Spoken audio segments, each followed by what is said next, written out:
नमस्कार. आंब्याचा सीझन सुरू झाला की आपण असा रस बनवतो. हा रस आपण चपातीसोबत किंवा पोळ्यांसोबत खातो. मात्र टीव्हीमध्ये बऱ्याच जणांच्या तोंडून ऐकलं होतं, रसपुरी खूप छान लागते. आज रस करण्याचा बेत होता. म्हटलं थोड्याशा पुऱ्याही करूया आणि आपणही ह्या रसपुरीचा आनंद घेऊया. रस बनवण्यासाठी प्रथम आंबे पाण्यामध्ये टाकून एक 5-10 मिनटं असेच ठेवून द्यायचे.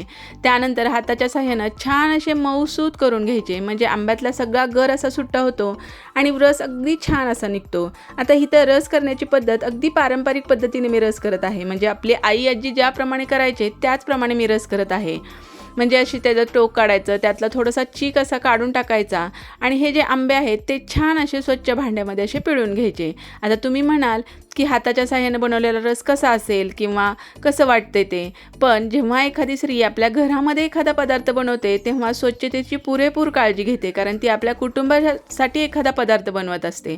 असो, लहानपणीची तुम्हाला आठवण आली असेल जेव्हा आई आजी अशा पद्धतीने रस बनवायच्या आणि आपण जर साईडला असू तर अशी एखादी कुई आपल्याला दिली जायची, आपण ती तासनतास चोखत बसायचो, कारण त्याला छान असा गर राहिलेला असायचा. आता लहान मुलं घरात नाही आहेत, मग काय करायचं, तर हे साल आणि कुईला राहिलेला जो गर आहे तो थोडंसं पाणी टाकून अशा पद्धतीने काढून घ्यायचा आणि हा रस आहे तो पहिल्या रसामध्ये मिक्स करून घ्यायचा. आता आंबा किती गोड आहे त्यानुसार यामध्ये थोडीशी साखर टाकून घ्यायची, थोडंसं चवीनुसार अगदी चिमूटभर मीठ टाकायचं आणि व्यवस्थित मिक्स करायचं.